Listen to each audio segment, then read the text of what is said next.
A black Belgian Malinois tore the leash clean out of a man's hand. The dog hit the snow at full sprint and didn't look back. The man shouted once. The dog kept running.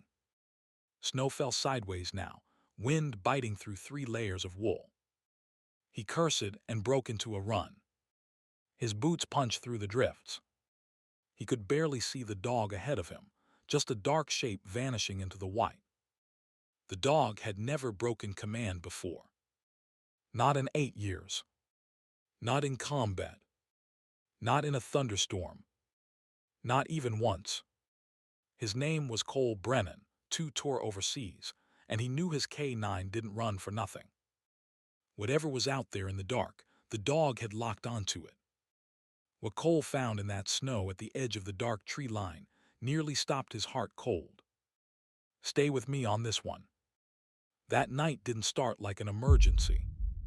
Cole Brennan had been doing the same evening walk for 7 years.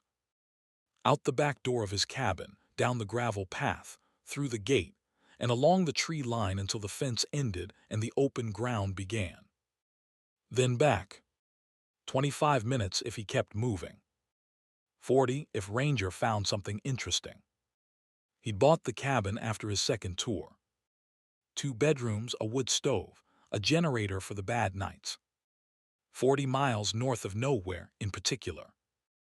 The kind of place where you could go 3 days without seeing a vehicle pass on the road. That was the point. After what he'd seen overseas, Cole didn't want to see anything else for a while. Ranger came home with him a year later. Belgian Malinois. Black coat, brown eyes, 83 pounds of muscle and instinct. They'd worked together for 6 years on active duty. 3 deployments. More night raids than Cole could count. When the dog's working life ended, the unit gave Cole the option to take him home. Cole didn't even blink. He signed the paperwork the same afternoon. People who didn't know military dogs didn't understand the bond. They thought it was like having a smart pet. It wasn't. A working K9 is a partner. You don't pet him. You don't baby talk him. You watch him, and he watches you, and the two of you keep each other alive in places where nothing else can be trusted. By the time you come home, you know each other better than most husbands and wives. So when Cole opened the door that night and Ranger went stiff, he noticed. The dog usually trotted out ahead of him on the walk. Tail relaxed. Ears up but easy. Just a working animal stretching his legs. That night was different. Ranger stopped on the porch. Lifted his nose. Held it. Cole watched him for a second. The wind was coming hard out of the north. Snow was already falling. The thermometer on the porch said 7 degrees. Bad weather to be outside, but they'd both been in worse. He clipped the leash on. Ranger's collar was old leather, dark from years of use, with 2 tags hanging from the ring. One had Ranger's name and Cole's number. The other was a small brass disc with a unit insignia on it. Cole had hung it there the day he brought the dog home. He'd never taken it off. They walked. Down the gravel. Through the gate. Along the fence line. Ranger didn't sniff anything. That was the first sign.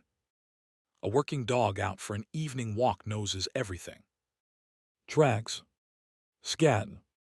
The places other dogs marked. He's checking the world. But that night Ranger wasn't checking. He was scanning. Head up. Ears forward. Walking like a man does when he thinks somebody's behind him. Cole knew that walk. He'd seen it 100 times. He let the leash go a little loose. Said nothing. Watched. A quarter mile down the fence, Ranger stopped. Cold hard stop. One paw lifted. Frozen. The wind pushed snow sideways across the field. Cole listened. He couldn't hear anything but the wind. Ranger took 2 slow steps off the path. Toward the trees. Cole followed. The leash went tight. The dog turned his head, looked at him, then looked back at the woods. The look was clear. Cole had seen it during deployments more times than he could count. It said there's something there. He could have called the dog off, could have tugged the leash, said home, turned around and walked back to the cabin. The wind was already cutting through his coat. His face hurt. He had a fire waiting, a meal in the oven. Common sense said go home. But Cole had spent 6 years learning that when this dog said there's something there, there was something there. He unhooked the leash. Ranger looked at him one more time, just to confirm. Then the dog tore out of his hand and into the snow. That's where the real story begins. Not on the porch, not at the fence, but at the moment a man with 2 tour behind him chose to trust an animal over his own comfort, his own warmth, his own sense. Because what Ranger had locked onto out there in the trees wasn't a deer. It wasn't a coyote. It wasn't anything that walked on 4 legs through this country looking for food. It was 3 lives. 3 small lives. And they had less than an hour left. Cole moved as fast as he could through the drifts. His boots punched holes a foot deep with every step. The snow stung his face. He couldn't see Ranger anymore. Only the trail of disturbed powder where the dog had run. He followed it. 100 yards. 200. The trees came up on his left. Old-growth pine and fir dense, the kind of woods that swallowed sound. He passed the fence line and kept going. He was off his property now. Didn't matter. He could hear Ranger barking ahead. Short, sharp barks. Not aggressive. Alert. The kind he used on point. Cole pushed through a thicket and came into a small clearing. Ranger was standing at the base of a pine. Stock still. Head down. Looking at something on the ground. Cole walked up next to him. It took him a second to understand what he was looking at. There was a wooden box. Crude. Plywood maybe 2 feet by 3 feet, with a hinged top. 2 cinder blocks sat on top of the lid, holding it shut. Snow had drifted around it, almost burying the bottom half. Cole stared. Then he heard it. A whine. Faint. So thin he almost mistook it for the wind. He dropped to his knees. Shoved the cinder blocks off. The lid was frozen shut. He had to wedge his glove under the edge and heave. The wood cracked open. What he saw inside took the air out of his chest. 3 dogs. All small. All curled into a single shivering pile. The one on top was a brindle terrier mix, ribs showing through her coat, her eyes half closed. Underneath her was a black lab puppy, maybe 4 months old, not moving. And under both of them, almost flattened by the others trying to keep warm, was a tiny brown thing. A beagle, maybe, or beagle mix. So still that for a second Cole thought he was already gone. The smell hit him next. Urine. Fear. The metallic tang of an animal in shock. The terrier on top managed to lift her head. She looked at Cole. Her eyes were milky with cold. There was a thick rope around her neck, knotted twice, the strands embedded in her matted fur where it had grown into her skin. She had been wearing that rope a long time. Cole said one word out loud. No. He didn't have time for anything else. He pulled off his outer jacket, spread it on the snow, lifted the terrier first. She was lighter than she should have been, maybe 12 pounds when she should have been 20. He laid her on the lining. Then the black lab. The puppy whimpered when he picked him up. That was a good sign. Whimpering meant alive. Then the small brown one. He had to feel for a heartbeat.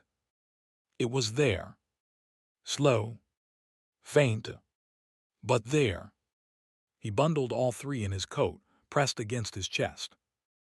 Ranger was already moving. The dog took point without being told. Trotted a few yards ahead, looked back, waited. Cole followed. The walk back was the longest half-mile of his life. He couldn't run. The bundle in his arms was too fragile. Every step had to be careful. The wind hit his back now, pushing him forward, but the cold was inside his shirt, inside the dog's, and he could feel the smallest one's heartbeat through the fabric. Each beat slower than the last. He kept talking to them. Not loud.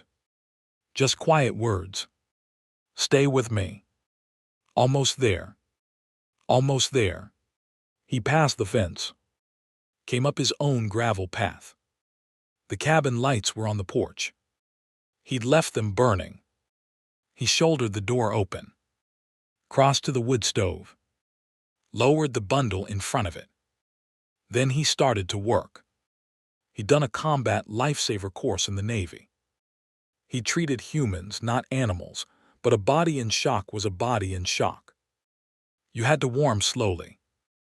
Too fast and you killed them. He pulled towels from the bathroom. Wrapped each dog separately.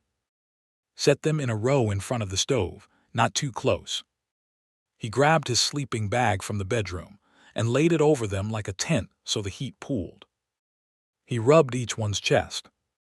Slow. Steady. The terrier was the first to respond. She made a sound.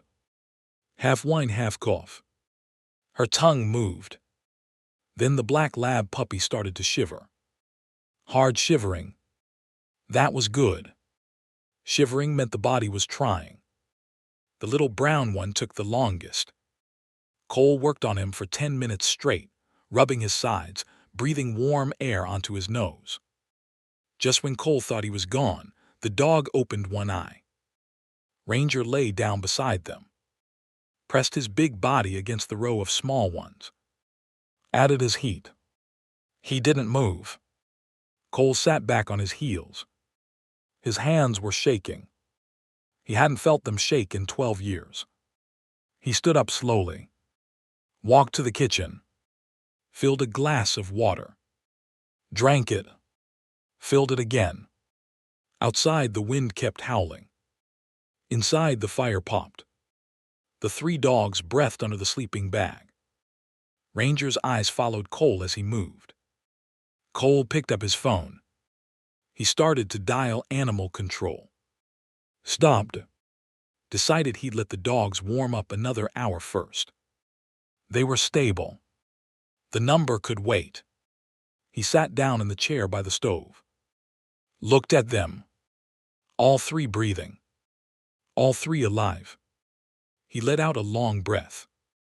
For the first time since he'd seen that wooden box in the snow, he allowed himself to think the words. We made it. He set the phone on the arm of the chair. Closed his eyes for just a second. The fire crackled. The room was warm. If you're still with me, do me a favor and hit that subscribe button before this gets any darker. Because what comes next, you'll want to be there for. It was the longest second of his life.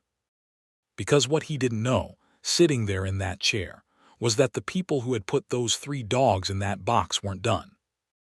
Ranger was on his feet before Cole heard anything. The dog stood up from the row of small bodies and walked stiff-legged to the front window. His hackles rose. The growl started low in his chest. The kind of growl Cole had only heard a handful of times. Cole opened his eyes. He didn't ask the dog what was wrong. He stood up, crossed to the window and looked out. A pair of headlights had pulled up at the end of his gravel drive. Not passing. Stopped. A pickup truck. Old model. The driver had killed the engine but left the lights on. 2 men got out. Both big. Both wearing dark coats. They didn't walk toward the cabin. They walked toward the woods. Cole stood at the window and watched them. They moved with purpose. They knew where they were going. They went straight to the fence line, ducked through the gap by the gatepost, and disappeared into the trees in the direction of the clearing. Cole understood it before he had time to think it through. They were checking on the box. Whoever had left those 3 dogs out there in the snow had come back. To finish the job, maybe. Or just to see. Some men checked their handiwork. Cole turned away from the window. Walked back to the stove. Looked down at the 3 dogs under the sleeping bag. The terrier had her eyes open now. The black lab puppy was sitting up, leaning against Ranger, who had returned to his post next to them. Cole did the math fast. 3 dogs. 1 vehicle. 2 men. Probably more dogs at whatever place they came from. This wasn't a couple bad neighbors. This was an operation. People didn't drive 40 miles into the back country to dump 3 dogs in a plywood box unless they did it regularly. Unless they had a system. He'd seen this kind of thing in the Navy too. Different country, different cargo. Same principle. Whoever could be made to disappear would be. Cole pulled his phone off the chair and dialed 911. The line crackled. The signal out here was bad on the best of nights. In a snowstorm it was worse. He got 2 rings, then a voice that came through in fragments. Sheriff's office, what's your side? 3 dogs found in a box, Cole said. 2 men returned to the site. Cole Brennan, Route 14, mile marker 38. Send someone. The voice tried to ask him a question. The line cut. He looked at the screen. No service. He pressed redial. Failed. He set the phone down. He walked to the gun cabinet by the door. Opened it. Took down the rifle. Checked the chamber. Loaded. He didn't want to use it. He just wanted them to see it. Ranger was already at the door. Cole was reaching for the latch when he saw the headlights swing. The 2 men were back. Faster than he'd expected. They'd reached the box, found it empty, and made the connection. The cabin was the only structure for 2 miles. The lights inside were on. There were footprints in fresh snow, leading from the woods to his porch. They didn't even bother to drive up the gravel. They walked. Cole watched them through the front window. They came up the path slow. 2 big men, maybe 6 foot and 6'2", both heavy.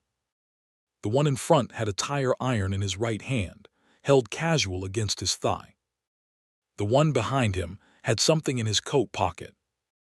Cole couldn't see what it was. He didn't need to. The nature of the night had just changed. An hour ago this had been a rescue. Now it was something else.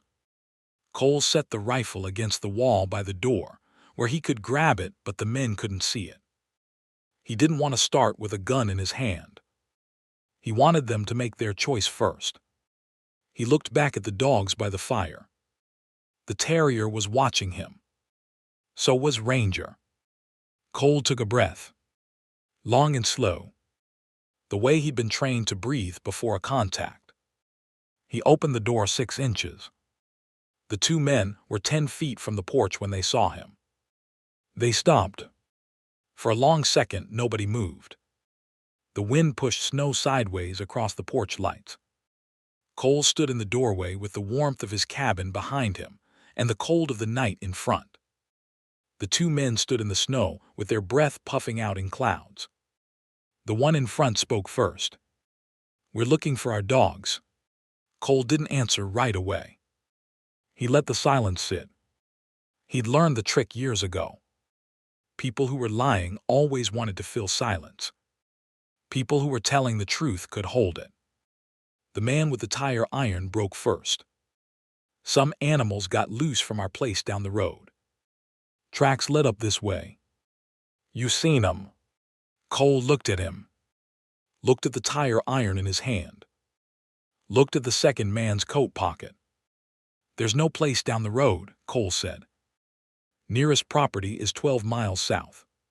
The men shifted. Look, partner, the first man said. His voice changed. Got harder. Just give us our dogs and we'll be on our way. Cole stepped onto the porch, closed the door behind him. He didn't want them seeing past him. You left them in a box, he said. The words were simple, flat. No accusation in his tone, just statement of fact. The first man's grip on the tire iron tightened. His knuckles whitened. That was the tell. That was the moment Cole knew this wasn't going to end with words.